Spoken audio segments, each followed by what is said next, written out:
Bonjour à tous et bienvenue sur Fotizo on AI. Dans les vidéos précédentes, nous avons abordé la question comment les mots sont représentés en intelligence artificielle et avons vu 3 types de représentation, notamment déjà le one-hot encoding, le bag of words, le TF-IDF et on a également présenté leurs limites.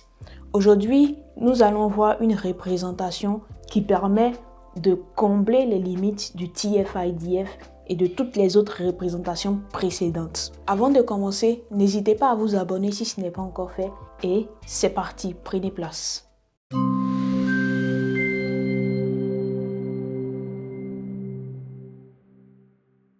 Avant de rentrer dans le vif du sujet, je reviens sur les précédentes méthodes présentées afin que vous puissiez comprendre l'importance et l'apport capital de cette nouvelle méthode. Nous avons vu que les méthodes précédentes avaient des limites communes, notamment la taille du vocabulaire qui pouvait être très grande, ce qui impactait la taille du vecteur qui représentait le texte ou le mot.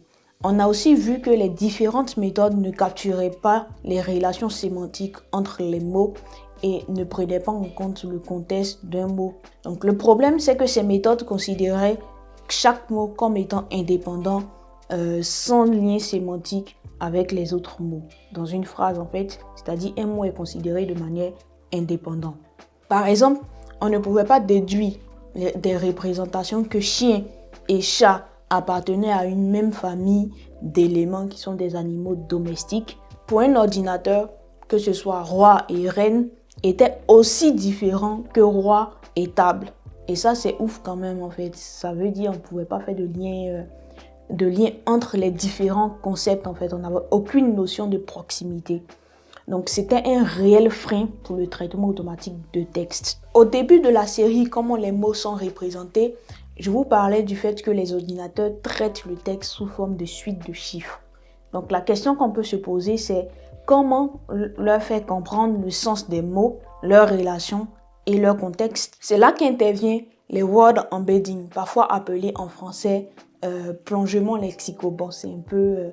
Il y a beaucoup qui ne sont pas trop pour cette appellation, mais parfois c'est appelé ainsi. Nous, on va garder le terme word embedding.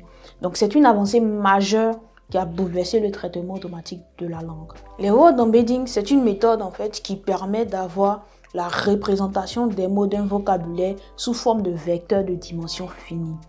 Cette représentation part de l'hypothèse que les mots qui apparaissent dans le même contexte ou dans des contextes similaires ont des vecteurs d'embedding qui sont relativement proches.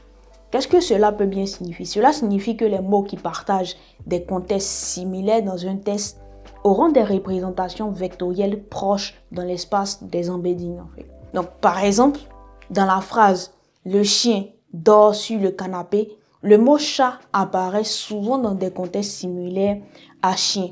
Donc la plupart du temps, on dira que le mot « chat » apparaît dans le même contexte, est utilisé en fait dans les mêmes contextes que le mot « chien », mais rarement dans les mêmes phrases que « avion » ou « électron », c'est-à-dire que « chien » sera très loin d'avion, chien sera très loin d'électron, chat sera très loin d'avion, chat sera très loin d'électron. Donc grâce au word embedding, un modèle apprend à capturer ces relations et à positionner les mots de manière cohérente dans un espace de dimension réduite. Ce que je viens d'expliquer tout à l'heure, c'est ce qu'on appelle la distribution sémantique. Donc les mots ayant des significations proches comme roi et reine qui ont des significations proches ou Paris et Londres qui ont des significations proches auront des vecteurs similaires, tandis que les mots qui sont sans lien direct auront des vecteurs éloignés. On peut donc avoir ainsi les animaux sauvages qui auront des vecteurs d'embedding proches, les animaux domestiques auront des vecteurs d'embedding proches, le nom des pays également, etc., etc. De plus, au début de la vidéo, j'évoquais le fait que l'une des limites des représentations précédentes était la taille des vecteurs, car elle dépendait en fait du nombre de mots, du nombre d'éléments dans le vocabulaire. Par exemple, avec un vocabulaire de 100 000 mots, chaque mot était représenté par un vecteur de dimension 100 000, ce qui est devenu rapidement en fait ingérable et en termes de stockage, en termes de calcul. Donc, il fallait faire quelque chose. Et là, en fait, les word embedding viennent apporter quelque chose de nouveau parce qu'avec eux, cette contrainte-là disparaît. Chaque mot est projeté dans un espace de dimension fixe, généralement entre 100 et 300, donc ça peut être 500 aussi, quelle que soit la taille du vocabulaire. Cela signifie qu'au lieu d'avoir des représentations énormes et inefficaces, nous obtenons des vecteurs qui sont compacts et qui capturent les relations entre les mots et qui permettent d'accélérer les calculs. Donc ça, c'est un premier point pour les word embedding. Mais ce n'est pas tout, parce que grâce au word embedding, l'on peut effectuer des opérations basiques sur les vecteurs, donc les vecteurs qui représentent les mots. La plus connue des opérations, c'est lorsqu'on prend le mot king en anglais qui signifie roi, quand on retranche le mot man qui signifie homme et quand on ajoute le mot woman qui signifie femme, on obtient reine en fait. Donc ce sont des opérations qui sont faites sur les vecteurs, bien entendu, les vecteurs qui représentent ces différents mots. Donc qu'est-ce que cela sous-entend?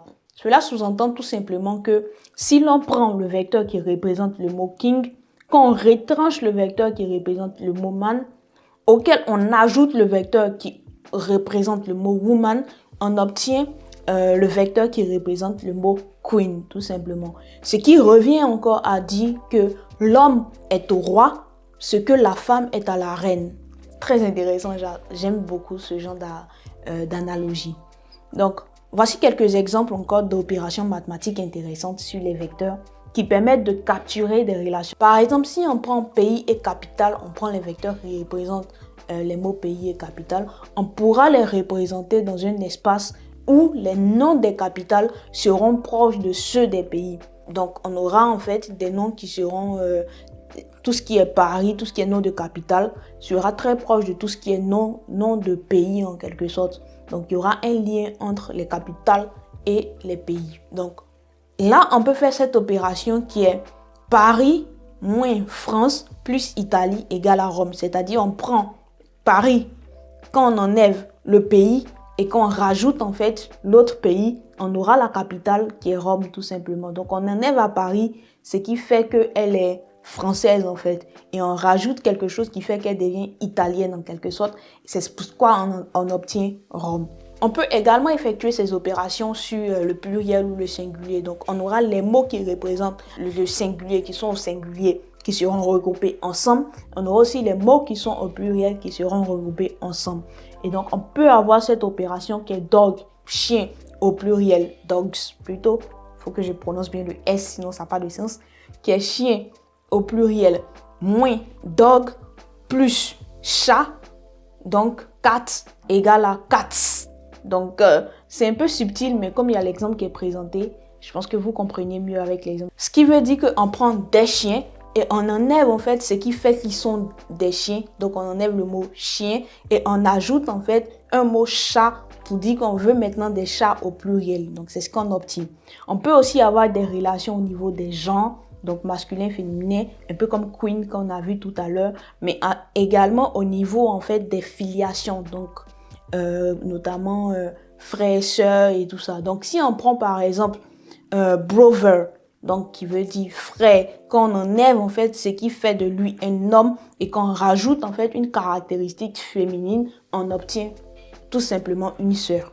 On a aussi des représentations pour comparer les animaux, donc les animaux sauvages, les animaux domestiques. Donc, comme tout à l'heure, je l'ai dit, en fait, les animaux sauvages seront regroupés entre eux. Les animaux domestiques aussi seront regroupés entre eux. On peut avoir en fait les opérations comme on prend un chat qui est un animal domestique, mais on enlève ce qui fait qu'il est domestique et on rajoute en fait une version un peu sauvage, ce qui va nous donner en fait un tigre, tout simplement un autre félin. Ça dépend de comment la représentation est faite pour avoir ce genre d'opération. Mais c'est juste pour vous montrer au travers de ces exemples qu'on peut avoir en fait des représentations avec les word embedding, ce qui n'était pas le cas avec les précédentes représentations que je vous avais présentées dans les précédentes vidéos. Voilà un peu, on va continuer, mais je suppose que vous vous demandez sans doute comment les vecteurs sont créés, étant donné que je vous ai expliqué comment on représente le texte du point de vue des one-hot encoding, du point de vue des bag of words et des TF-IDF.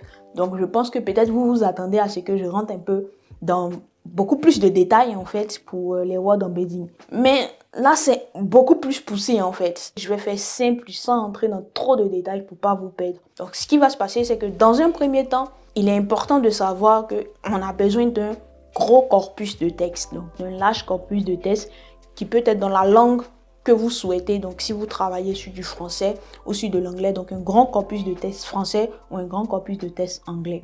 Puis, on va apprendre des représentations vectorielles des mots en capturant les relations entre elles, en fait.